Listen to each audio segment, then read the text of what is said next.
Hello दोस्तों। आप सबका स्वागत है हमारे यूट्यूब चैनल जीडीएस ज्ञानी बाबा में। आज मैं बताने वाला हूँ इस वीडियो में जो M GDS to MTS postman के प्रमोशनल जो एग्ज़ाम होने वाला है उसके फॉर्म कब भरे जाएंगे और उसके एग्ज़ाम की क्या डेट रहने वाली है, उस बारे में इस वीडियो में हम पूरा जानेंगे।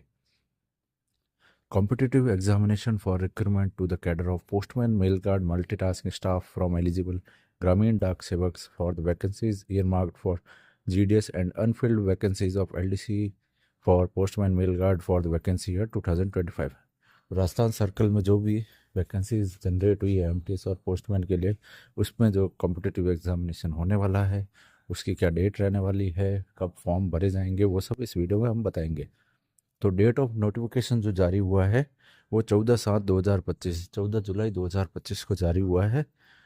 Last date for receipt of application form at divisional office controlling unit from eligible candidates. Last date जो फॉर्म की रहने वाली है कि एप्लीकेशन फॉर्म की, वो 8 अगस्त 2025 की रहने वाली है। 8 अगस्त 2025 से पहले या 8 अगस्त 2025 तक आप फॉर्म फिल करके अपने डिविजनल ऑफिस या कंट्रोलिंग यूनिट में जमा करवा सकते हैं। Receipt of duly filled in application forms at the regional office to be sent by divisional office controlling unit duly verified। तो जो डिविजनल ऑफिस है, कंट्रोलिंग यूनिट है, वो अपने form application form regional office में भेजेगा 13/8/2025 तक। और receipt of duly filled in application form to the circle office में भेजे जाएंगे वो 19/8/2025 तक। एडमिट कार्ड अपने इशू हो जाएंगे 25/8/2025 को, 25 अगस्त को एडमिट कार्ड इशू हो जाएंगे। और डेट ऑफ एग्जामिनेशन रहने वाली है 31 अगस्त। तो सिर्फ 1.5 महीना बचा है, 31 अगस्त को एग्ज़ाम होने वाला है जीडीएस टू एमटीएस पोस्टमैन के लिए। तो तैयारी बढ़ा दीजिए। तो examination will commence exactly at 10 AM। 10 बजे एग्ज़ाम स्टार्ट होगा अपना। Paper first, second and third for postman and paper 1 for multitasking staff will be conducted in continuity. First second third तीनों पेपर कंटिन्यूटी में चलेंगे। There will be no break in between the 3 papers. तीनों paper के बीच में कोई break नहीं रहने वाला है। And candidates will not be allowed to leave his her seat before completion. और कैंडिडेट को उसकी सीट छोड़ने का नहीं मिलेगा एग्ज़ाम ख़त्म होने से पहले। अगर एमटीएस का एक ही पेपर है तो उनको बाकी के सेकेंड और थर्ड पेपर के टाइम बैठा रहना पड़ेगा। जो जीडीएस टू एमटीएस के लिए दे रहे हैं उनको, उनका कोई पेपर नहीं होगा पर उनको एग्ज़ाम जब तक ख़त्म नहीं होगा तब तक बैठा रहना पड़ेगा। वैकेंसीज़, वैकेंसीज़ के बारे में मैं आपको पहले ही 2 वीडियो में बता चुका हूँ कि पोस्टमैन मेल गार्ड के लिए क्या कितनी वैकेंसीज़ है और एमटीएस के लिए कितनी क्या वैकेंसीज़ आई है। तो आप वो जो है पुरानी वीडियोज़ में जाकर देख सकते हैं कितनी क्या वैकेंसीज़ जनरेट हुई है। एलिजिबिलिटी क्राइटेरिया पोस्टमैन और मेल गार्ड के लिए क्या रहने वाला है। पहला देखा जाए तो एजुकेशनल क्वालिफिकेशन। एजुकेशनल क्वालिफिकेशन में क्या चीज़ मांगी है? 10th standard pass from a recognised board. 10वीं पास होना चाहिए एक रिकॉग्नाइज्ड बोर्ड से। Knowledge of working on computer, computer का पूरा ज्ञान होना चाहिए। Possess knowledge of local language of concern postal circle और डिवीज़न। लोकल लैंग्वेज जो जिस भी पोस्टल सर्कल में रहते हैं उसके लैंग्वेज का पूरा नॉलेज होना चाहिए। वजह valid licence to drive 2 wheeler और light motor vehicle. Valid driving license होना चाहिए। और एज का क्या क्राइटेरिया रहने वाला है? Should be within 50 years of age age on 1/1/2025। 50 साल से कम आपकी एज होनी चाहिए 1/1/2025 तक।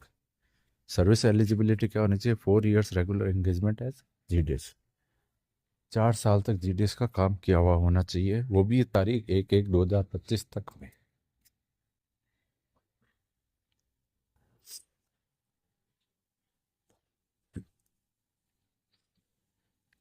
A person not possessing a valid license to drive 2 wheeler or light motor vehicle shall also be eligible for appointment.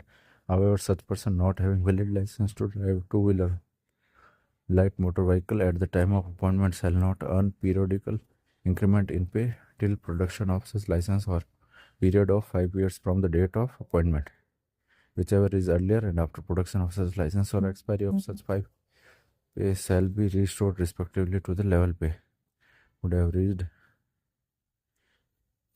जिसके पास भी वैलिड लाइसेंस नहीं है 2 व्हीलर का such person not having valid licence to drive two wheeler और motor.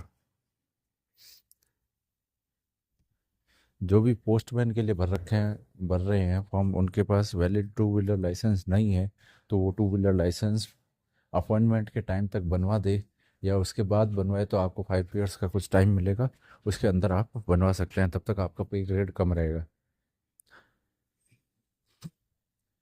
The crucial date of eligibility for recognising the eligibility condition as above shall be 1/1/2000।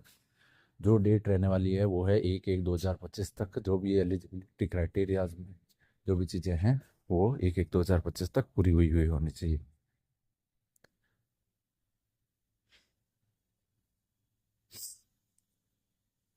The crucial date for submitting income and asset certificate by the EWS candidate may be treated as the closing date for receipt of application post। जो EWS form submit कर रहे हैं उनकी जो form submit करने की date है उससे पहले का EWS सर्टिफिकेट होना चाहिए।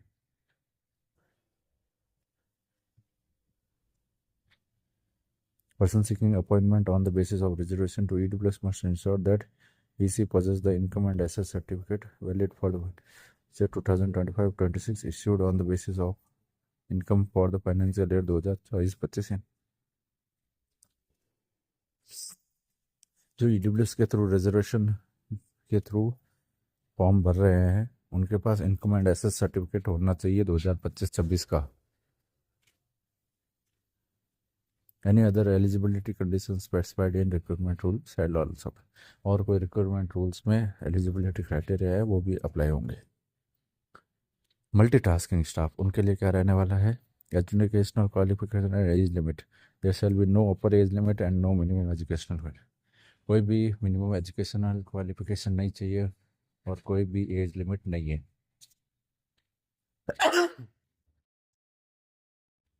Service eligibility 3 years regular engagement as GDS। 3 साल की रेगुलर एंगेजमेंट होनी ज़रूरी है GDS में। अब देख लेते हैं pattern and syllabus of examination.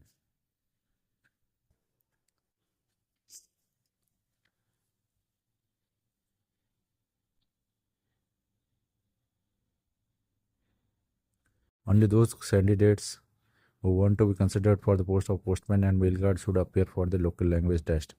Candidates who want to be considered on for the post of MTS need not appear in the local language test। जो भी GDS भाई पोस्टमैन और मेल गार्ड के लिए अप्लाई कर रहे हैं उनको लोकल लैंग्वेज का पेपर थर्ड देना पड़ेगा। जो MTS के लिए अप्लाई कर रहे हैं लोकल लैंग्वेज टेस्ट नहीं देना पड़ेगा।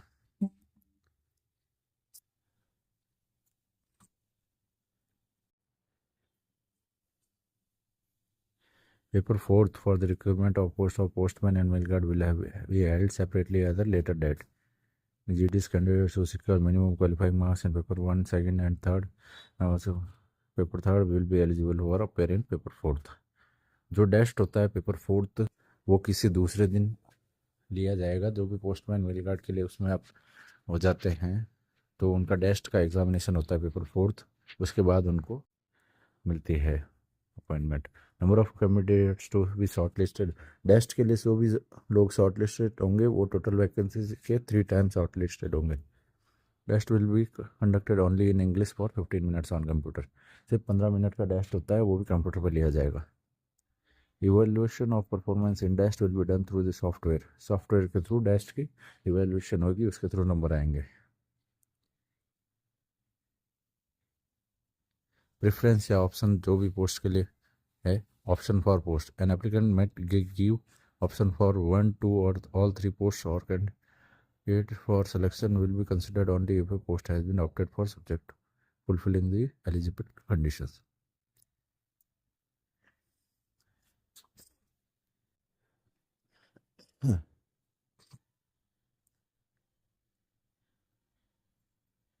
कोई भी एप्लीकेंट 1, 2, 3 तीनों में से किसी भी पोस्ट के लिए भर सकता है। MTS के लिए भरो, पोस्टमैन के लिए भरो, मेल गार्ड के लिए भरो, जिनमें से किसी का भी भर सकता है। कोई भी चाहे तो सिर्फ एक पोस्ट के लिए भी भर सकता है कि मेरे को सिर्फ मेल गार्ड बनना है तो वो सिर्फ मेल गार्ड के लिए भी भर सकता है फॉर्म में। Preference of division by applicants. The candidates who have applied for the post of postman mail guard shall give order of preference of division unit for which they intend to be considered. A candidate shall not be considered then for which preference has not been submitted. जो form fill करेंगे उसमें हमसे preference मांगी जाएगी कि आपको कौन सा डिवीज़न में कहाँ पे चाहिए जॉब, तो उस हिसाब से अपन जैसे प्रेफरेंस भरेंगे उस हिसाब से ही अपना प्रमोशन होगा। और जो प्रेफरेंस में हमने नहीं भरा है वो चीज़ हमें नहीं मिलेगी। Preference by candidates appearing in competition for the post of MT.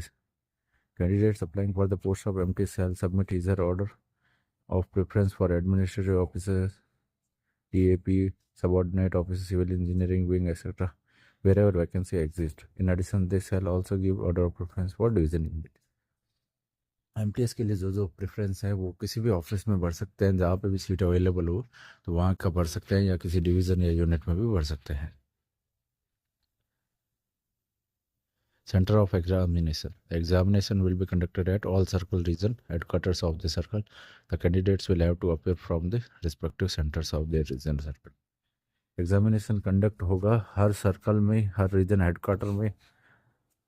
तो जो भी कैंडिडेट्स अप्लाई कर रहे हैं उनको उनके सेंटर ऑफ देयर रीजन या सर्कल में जाकर एग्ज़ाम देना पड़ेगा। The guidelines issued by letter number dated 10/8/2022 by the Department of Empowerment of Persons with Disabilities regarding grant of scribe and compensatory time to eligible disabled persons shall be followed in letter and spirit. जो भी guidelines दे रखी है letter number 29/6/2019 DD 3rd, उसमें जो भी guidelines दे रखी है, जो भी पर्सन डिसेबिलिटीज़ वाले हैं उनको ज़्यादा टाइम मिलेगा या उनको जो भी कोई सुविधा मिलती है वो उसके हिसाब से मिलेगी। The competent authority reserves the right to cancel this notification or change or modify in the schedule, pattern and syllabus of the examination or completely at the point of time. Competent जो authority है उसको पूरा right है कि वो इस notification को cancel भी कर सकते हैं या इसमें कोई भी चेंजेस या मॉडिफिकेशन भी कर सकता है, या सिलेबस में कुछ भी चेंज करना चाहता है तो वो भी चीज़ कर सकता है। The candidates who are willing to apply for the examination should ensure that they fulfil satisfy all the eligibility criteria condition instruction mentioned above for appearing. जो भी कैंडिडेट्स अप्लाई करना चाहते हैं वो सारी से सारी कंडीशंस और क्राइटेरिया है उनको फुलफिल करना ज़रूरी है।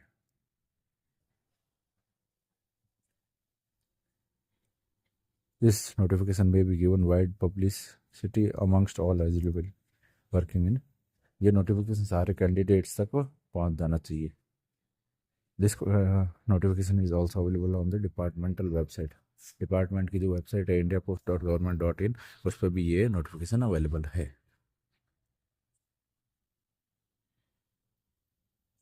तो ये जो फॉर्म है, ये फॉर्म जो भरना पड़ेगा हमें, application form for competitive examination. तो इस फॉर्म में क्या है, बहुत ही ईजी चीज़ें हैं जो आप इजीली भर सकते हैं। इसमें अब मैं बताऊंगा कि फॉर्म को कैसे भरना है, पूरा स्टेप बाय स्टेप है, आप देख लेना। सबसे पहले यहाँ ऊपर फ़ोटो के लिए दे रखा है, वहाँ पे अपनी पासपोर्ट साइज़ एक फ़ोटो लगानी है। उसके बाद देखते हैं, पहला है नेम ऑफ़ द कैंडिडेट, अपना नाम लिखना है खुद का। फिर जेंडर, आप जो भी मेल है, फीमेल है, ट्रांसजेंडर है, वो यहाँ पे भरना है। फिर डेजिग्नेशन आपकी क्या है, बीपीएम है, एबीपीएम है, डाक सेवक है, वो यहाँ पे लिखनी है। डेट ऑफ बर्थ लिखनी है आपकी। कैटेगरी, किस कैटेगरी से आप भर रहे हैं, या जनरल से, एससी, एसटी, ओबीसी, ईडब्ल्यूएस। फिर एजुकेशनल क्वालिफिकेशन आपकी क्या है, जैसे आपने 10th कर रखी है या 12th कर रखी है या बीए कर रखी है या एमए कर रखी है, जो भी कर रखी है वो एजुकेशनल क्वालिफिकेशन यहाँ लिखनी है। और साथ में जो कॉपी लगानी है कि ये एजुकेशनल क्वालिफिकेशन है मेरी। ऑफिस वेयर प्रेजेंटली अटैच्ड, अभी किस ऑफिस में आप वर्क कर रहे हैं उसका लिखना है। Date from which continuing in GDS engagement, किस डेट से आप जीडीएस में रेगुलरली काम कर रहे हैं। Length of engagement rendered as GDS as on 1/1/2025, 1/1/2025 तक आपका कितना टाइम हो गया है वो यहाँ लिखना है। एज आपकी कितनी हो गई है 1/1/2025 तक, वो यहाँ लिखनी है। वो कैसे लिखनी है, पहले वाई मतलब ईयर, कितने साल हो गए हैं, फिर कितने महीने हो गए हैं, फिर कितने दिन हो गए हैं, वो ऐसे लिखनी है। वेदर पर्सन विद डिसेबिलिटी, अगर कोई डिसेबल्ड पर्सन है उसको येस करना है, जो डिसेबिलिटी वाला पर्सन नहीं है उसको नो करना है। अगर यस, नेचर ऑफ डिसेबिलिटी, आपकी डिसेबिलिटी की नेचर क्या है, अगर किसी कोई भी डिसेबल पर्सन है तो वो अपनी यहाँ पे नेचर बताएगा कि क्या डिसेबिलिटी है उसके और कितने परसेंटेज ऑफ डिसेबिलिटीज़ है। वेदर वर्किंग इन एपीएस, अगर आप कोई भी एपीएस में भाई काम कर रहे हैं तो वो एपीएस वाले यहाँ पे यस या नो कर सकते हैं। Whether any penalty is in currently और डिसिप्लिनरी प्रोसीडिंग्स पेंडिंग, कोई भी आपके पेनल्टी आपके ऊपर लगी हुई, डिसिप्लिनरी कोई एक्शन आपके चल रहा हो तो उसके हिसाब से यस या नो करना है आपको। I hereby declare that the particulars furnished in the application form are true, complete, and correct to our knowledge and belief, and will be supported by the original documents as and when required. I fully understand that in case of false incorrect information found that my candidate's appointment will be summarily rejected, terminated, and appropriate action would be taken against me. जो भी ऊपर information हमने भरी है वो सारी की सारी सही है। यहाँ सिग्नेचर आ जाएगा कैंडिडेट का, यहाँ डेट और प्लेस लिखनी है।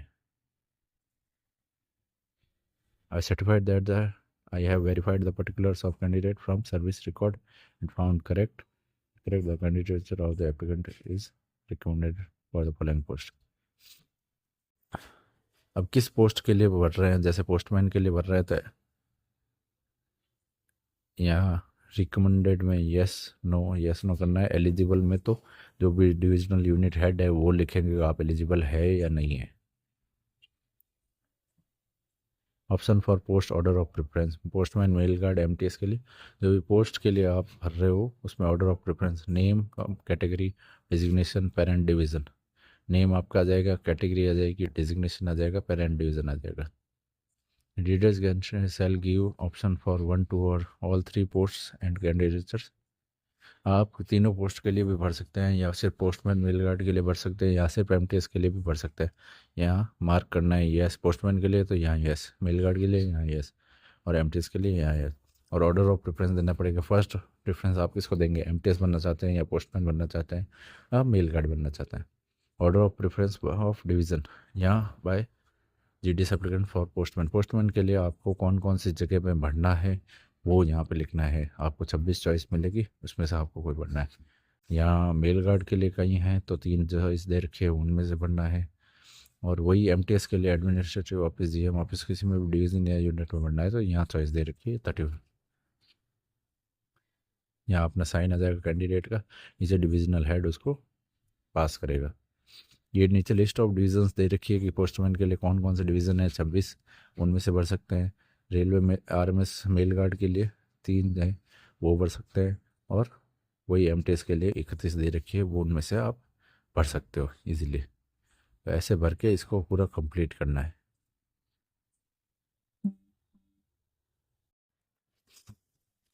तो आज की वीडियो में हमने यही बताया है कि कैसे फॉर्म को फिल करना है और एग्ज़ाम डेट क्या आई है। एग्ज़ाम डेट 31 अगस्त 2025 आई है राजस्थान सर्कल में।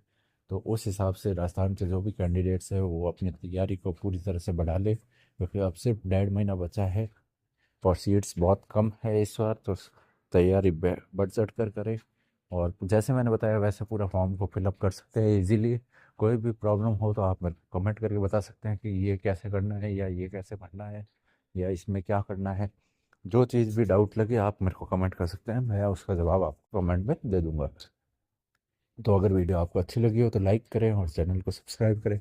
आगे हम ट्राई करेंगे कि जीडीएस टू एमटीएस के लिए जो कोर्स है, जो पहला पेपर रहने वाला है, उसके जो 50 क्वेश्चंस जो रहने वाला है उसमें से 30 क्वेश्चन पोस्ट ऑफिस रिलेटेड रहते हैं ना, तो उस बारे में हम पूरी जानकारी लेंगे।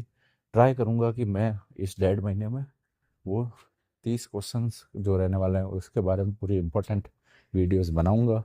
पूरा कोर्स वो उसमें कंप्लीट करवाऊंगा। तो चैनल से जुड़े रहे और हमारे चैनल को सब्सक्राइब करें और ऐसे ही अपना सपोर्ट बनाए रहे। Thank you very much guys.